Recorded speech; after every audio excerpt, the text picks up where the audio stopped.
दोस्तों, खाड़ी देशों के तपते रेगिस्तानों के बीच एक ऐसी हलचल हुई है जिसने रातों रात भारत की वायुसेना के माथे से चिंता की सबसे बड़ी लकीर मिटा दी है। जब पूरी दुनिया हथियारों की ब्लैक मार्केटिंग और महंगे स्पेयर पार्ट्स के खेल में उलझी हुई थी, तब भारत के एक पुराने और भरोसेमंद दोस्त ने चुपचाप एक ऐसा कदम उठाया है जिसे गेम चेंजर कहा जा रहा है। ओमान, जो अरब सागर के मुहाने पर बैठा भारत का सबसे करीबी रणनीतिक साझेदार है, उसने भारत को एक ऐसा तोहफा दिया है जिसकी कीमत अनमोल है। भारत को मिलने वाले रूसी फ्रांसीसी विमानों की देख रही थी दुनिया। छोटे से देश ओमान ने दे डाला भारत को अनमोल खजाना। ओमान ने खोल दिए अपनी एयरफोर्स के गुप्त दरवाजे, भारत की झोली में गिरे वो हथियार जिनके लिए दुनिया तरसती है। एक फोन कॉल और पीएम मोदी का जादू, आसमान में गरजने वाले फौलादी योद्धाओं को मिला तोहफा, चीन भी देख रहा मुंह ताकता। बिना एक रुपया खर्च किए भारत ने पाई अरबों की दौलत। वायुसेना की ताकत में हुआ ऐसा इजाफा कि हिल गया इस्लामाबाद का पूरा डिफेंस सिस्टम। ये तोहफा उन लोहे के परिंदों का है जो दशकों से भारत के आसमान की हिफाजत कर रहे हैं, लेकिन अब इस्तेमाल नहीं हो रहे थे। लेकिन ये आसमानी योद्धा भारत की ताकत बनने वाले हैं, जिनके लिए भारत ने एक शानदार प्लान पहले ही तैयार कर लिया था।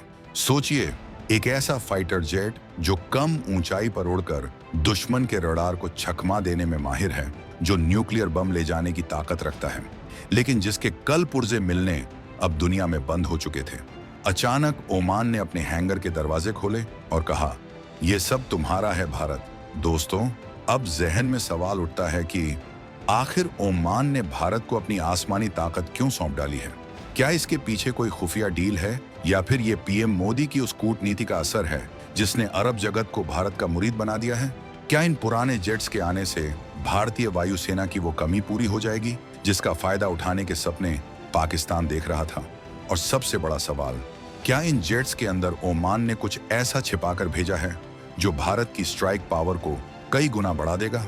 हम आपको बताएंगे इस धमाकेदार खबर की पूरी कहानी, तो बने रहिएगा वीडियो पर। और इस संबंध में आपके जो भी विचार हों, कमेंट में लिखकर जरूर बताइएगा। तो आखिर माजरा क्या है और क्यों इस खबर ने रक्षा गलियारों में इतना टहलका मचा रखा है? चलिए इस पूरी पहेली की एक एक परत खोलते हैं। भारतीय वायुसेना के बेड़े में एक ऐसा लड़ाकू विमान है जिसे प्यार से शमशेर कहा जाता है। हम बात कर रहे हैं Anglo French fighter jet Jaguar की। ये वो विमान है जो दुश्मन की जमीन के एकदम ऊपर पेड़ों को छूते हुए उड़ने और सटीक बमबारी करने के लिए मशहूर है। लेकिन दिक्कत ये थी कि पूरी दुनिया में इस विमान को बनाने वाली कंपनियां बंद हो चुकी हैं। इसके स्पेयर पार्ट्स यानी कल पुर्जे मिलना नामुमकिन हो गया था। भारत दुनिया का इकलौता देश है जो आज भी करीब 100 से ज्यादा जगुआर विमानों को उड़ा रहा है। लेकिन बिना स्पेयर पार्ट्स के इन विमानों को हवा में रखना किसी चुनौती से कम नहीं था। वायुसेना के सामने खतरा यह था कि अगर कल को युद्ध छिड़ गया और पार्ट्स की कमी पड़ गई तो हमारे दर्जनों फाइटर जेट्स जमीन पर ही खड़े रह जाएंगे। तभी एंट्री होती है ओमान की।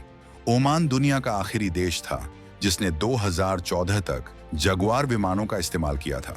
जब ओमान ने अपने जगुआर रिटायर किए तो उनके पास स्पेयर पार्ट्स, इंजन और एयर फ्रेम का एक विशाल भंडार बचा हुआ था। अब खबर यह है कि ओमान ने अपने रिटायर्ड जगुआर विमानों के एयर फ्रेम और स्पेयर पार्ट्स का पूरा जखीरा भारत को मुफ्त में गिफ्ट कर दिया है। जी हाँ, आपने सही सुना, मुफ्त, बिना किसी कीमत के। ये वही स्पेयर पार्ट्स हैं जिनके लिए दुनिया के ब्लैक मार्केट में मुंह मांगी कीमत मांगी जा रही थी। लेकिन ओमान ने अपनी दोस्ती का फर्ज निभाते हुए ये सब भारत को सौंप दिया। इसका सीधा मतलब ये है कि अब भारतीय वायुसेना के जगुआर बेड़े की उम्र कम से कम 10 से 15 साल और बढ़ गई है। जो विमान कबाड़ होने की कगार पर थे, अब वो नए इंजन और पार्ट्स के साथ फिर से गरजेंगे।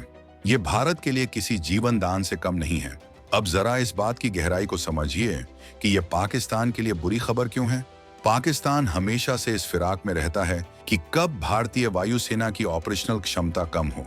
वो जानता है कि Jaguar deep penetration strike aircraft DPSA है, यानी ये विमान दुश्मन की सीमा के बहुत अंदर घुसकर उसके ठिकानों को तबाह करके वापस आने की क्षमता रखता है। जगुआर वही विमान है जो न्यूक्लियर पेलोड यानी परमाणु बम ले जाने में सक्षम है। अब तक पाकिस्तान खुश था कि पार्ट्स की कमी के चलते भारत के आधे जगुआर हैंगर में धूल फांक रहे होंगे। लेकिन ओमान के इस कदम ने पाकिस्तान के मंसूबों पर पानी फेर दिया है। अब भारत के पास इतने पार्ट्स आ गए हैं कि हम अपने हर एक जगुआर को युद्ध के लिए तैयार रख सकते हैं। इसे कैनिबलाइजेशन कहते हैं, यानी एक विमान के पुर्जे निकालकर दूसरे में लगाना। लेकिन ओमान से मिले तोहफे का मतलब है कि हमें अपने ही विमानों को तोड़ना नहीं पड़ेगा।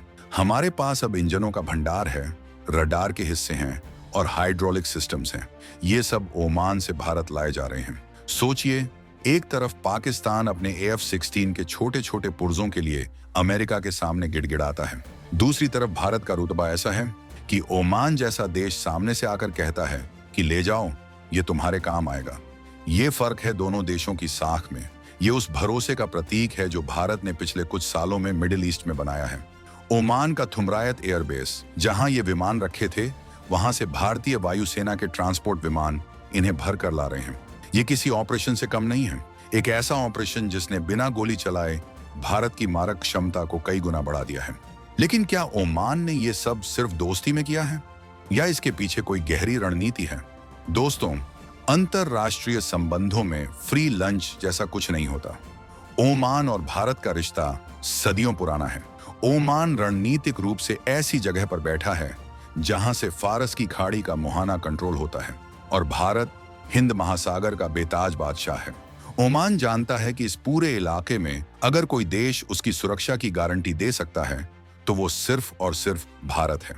आपको जानकर हैरानी होगी कि ओमान वो अकेला देश है खाड़ी में जहां भारतीय वायुसेना और नौसेना को पूरी पहुंच हासिल है। ओमान का दुकम पोर्ट भारत के लिए एक रणनीतिक बेस की तरह काम करता है, जहां से हम पाकिस्तान के ग्वादर पोर्ट और चीन की हरकतों पर नजर रखते हैं। ओमान द्वारा जगुआर गिफ्ट करना इसी स्ट्रेटेजिक पार्टनरशिप को सीमेंट करने का तरीका है। ओमान ये संदेश दे रहा है कि भारत की सुरक्षा ही हमारी सुरक्षा है। इसके अलावा ओमान की अपनी सेना की ट्रेनिंग भारत के साथ होती है। दोनों देशों के बीच अल नागाह और ईस्टर्न ब्रिज जैसे युद्धाभ्यास होते हैं। ओमान ने देखा है कि कैसे भारत अपनी पुरानी मशीनों को भी अपग्रेड करके नए जैसे बना देता है। उन्हें भरोसा है कि ये स्पेयर पार्ट्स भारत के हाथों में सही इस्तेमाल होंगे और पूरे क्षेत्र की सुरक्षा में योगदान देंगे। ये एक म्यूचुअल ट्रस्ट यानी आपसी विश्वास का ऐसा उदाहरण है जो चीन और पाकिस्तान कभी हासिल नहीं कर सकते। चीन के पास पैसा है, वो कर्ज दे सकता है, लेकिन वो ऐसा भरोसा कभी नहीं जीत सकता कि कोई देश उसे अपने फाइटर जेट्स के पुर्जे यूं ही सौंप दे। अब बात करते हैं उस तकनीकी जादूगरी की जो भारतीय वैज्ञानिक इन पुराने पुर्जों के साथ करने वाले हैं। आप सोच रहे होंगे कि पुराने पुर्जे लेकर हम क्या करेंगे? यहीं पर आती है भारत की असली ताकत। जुगाड़ नहीं बल्कि इनोवेशन। HAL यानी हिंदुस्तान एरोनॉटिक्स लिमिटेड के पास जगुआर को अपग्रेड करने का दशकों का अनुभव है। भारत अपने जगुआर बेड़े को पहले ही DARIN 3 display attack ranging inertial navigation standard पर अपग्रेड कर रहा है। ये एक ऐसा अपग्रेड है जो 1980 के दशक के विमान को 2025 के युद्ध के लायक बना देता है। इसमें आधुनिक रडार, नया कॉकपिट और सबसे खतरनाक AES से रडार लगाए जा रहे हैं। लेकिन इन सब नए सिस्टम्स को चलाने के लिए जो बेसिक एयर फ्रेम और इंजन चाहिए वो अब ओमान से मिल गए हैं। यानी दिल पुराना और मजबूत ओमान का और दिमाग नया और तेज भारत का। ये कॉम्बिनेशन जगुआर को एक घातक शिकारी बना देगा। ओमान से मिले एयर फ्रेम का इस्तेमाल करके हम अपने उन जगुआर विमानों की लाइफ बढ़ा पाएंगे जिनके ढांचे अब कमजोर हो रहे थे। इसके अलावा इंजनों के पार्ट्स मिलने से अब इंजनों को बार बार बदलने की जरूरत नहीं पड़ेगी। जो इंजन सर्विसिंग के लिए महीनों तक लाइन में लगे रहते थे, अब वो फटाफट ठीक होकर वापस विमान में लगेंगे। इसका सीधा असर ये होगा कि हमारी स्क्वाड्रन स्ट्रेंथ यानी लड़ाकू विमानों की संख्या में जो गिरावट आ रही थी वो अब रुक जाएगी। जब तक हमारे अपने स्वदेशी तेजस MK2 का पूरी तरह तैयार नहीं हो जाते, तब तक ये ओमानी जगुआर भारत के आसमान की ढाल बनकर खड़े रहेंगे। इस पूरी कहानी में एक और पहलू है जिसे अक्सर नजरअंदाज कर दिया जाता है। वो है कॉस्ट सेविंग यानी पैसों की बचत। एक नए फाइटर जेट को खरीदने में आज के समय में 500 से 1000 करोड़ रुपए लगते हैं। अगर भारत को जगुआर की कमी पूरी करने के लिए 20 से 30 नए विमान खरीदने पड़ते तो सरकारी खजाने पर हजारों करोड़ का बोझ पड़ता। लेकिन ओमान की इस दरियादिली ने भारत के अरबों डॉलर बचा लिए हैं। अब इस पैसे का इस्तेमाल हम अपनी नई तकनीकों जैसे ड्रोन स्वार्म्स या हाइपरसोनिक मिसाइलों के विकास में कर सकते हैं। ये पीएम मोदी की उस जीरो बजट डिप्लोमेसी का मास्टर स्ट्रोक है, जहां हम सिर्फ अच्छे रिश्तों के दम पर वो हासिल कर रहे हैं जो दूसरे देश पैसे फेंक कर भी नहीं पा सकते। ओमान के सुल्तान हैथम बिन तारिक और पीएम मोदी के बीच की केमिस्ट्री ने इस असंभव काम को संभव कर दिखाया है। याद कीजिए, जब पीएम मोदी ओमान गए थे तो उनका वहां जैसा स्वागत हुआ था वो किसी रॉक स्टार से कम नहीं था। ओमान में बसे लाखों भारतीय भी इस रिश्ते की एक अहम कड़ी हैं। ये सब मिलकर एक ऐसा इकोसिस्टम बनाते हैं जहां ओमान को लगता है कि भारत को मजबूत करना मतलब खुद को मजबूत करना है।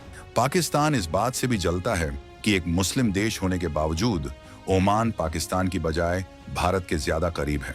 ये पाकिस्तान की विदेश नीति की सबसे बड़ी हार है। ओमान ने साबित कर दिया है कि धर्म से ऊपर राष्ट्रहित और दोस्ती होती है। आपको क्या लगता है दोस्तों, क्या ओमान की तरह अन्य खाड़ी देशों को भी खुलकर भारत का साथ देना चाहिए? और क्या भारत को बदले में ओमान की सुरक्षा के लिए अपनी सेना वहां तैनात करनी चाहिए? क्या अब पाकिस्तान समझ जाएगा कि भारत से टक्कर लेना उसके बस की बात नहीं है? अपनी बेबाक राय नीचे कमेंट बॉक्स में जरूर लिखें। हम आपके हर एक कमेंट का इंतजार कर रहे हैं।